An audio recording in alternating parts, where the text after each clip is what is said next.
পুঁজিবাজারে ভালো কোম্পানি তালিকাভুক্ত করতে একটি টাস্ক ফোর্স গঠন করার কথা জানালেন পুঁজিবাজার নিয়ন্ত্রক সংস্থা বিএসইসির চেয়ারম্যান রাশেদ মাকসুদ। দুপুরে ডিএসসি কার্যালয়ে DSC brokers association of Bangladesh DBA আয়োজিত বাংলাদেশ ক্যাপিটাল মার্কেটের বর্তমান অবস্থা নিয়ে আলোচনা শীর্ষক অনুষ্ঠানে তিনি একথা বলেন। অনুষ্ঠানে ইনভেস্টমেন্ট কর্পোরেশন বাংলাদেশ আইসিবির চেয়ারম্যান আবু আহমেদ বলেন, পৃথিবীর সব দেশে বহুজাতিক কোম্পানিগুলো যেখানে ব্যবসা করে তারা সে দেশের পুঁজিবাজারে তালিকাভুক্ত হয়, কিন্তু বাংলাদেশে তালিকাভুক্ত এরকম কোম্পানি মাত্র 10%।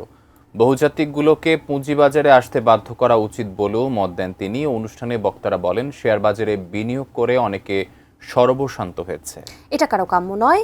ব্যাংক সুদের হার বেড়ে যাওয়ার কারণে শেয়ার বাজার থেকে বিনিয়োগ তুলে ব্যাংকে আমানত হিসেবে বিনিয়োগ করছে।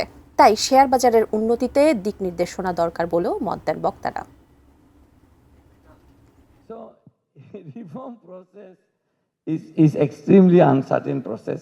And a trial and error. সেই জন্য তাড়াহুড়া করেন, এটা করতেছেন না কেন, ওইটা করতেছেন না কেন, ইলেকশন দিতে এতদিন লাগে নাকি, এগুলো বলা যায়, কিন্তু হ্যাঁ 3 মাসে দিয়ে দিতে পারেন না কেন?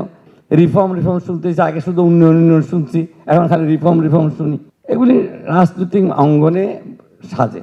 আমি কারো কোনো সমালোচনা করতে, রাজনীতিকদের কাজই হচ্ছে চাপে রাখা, সরকারকে রাখেন, কোনো অসুবিধা নেই।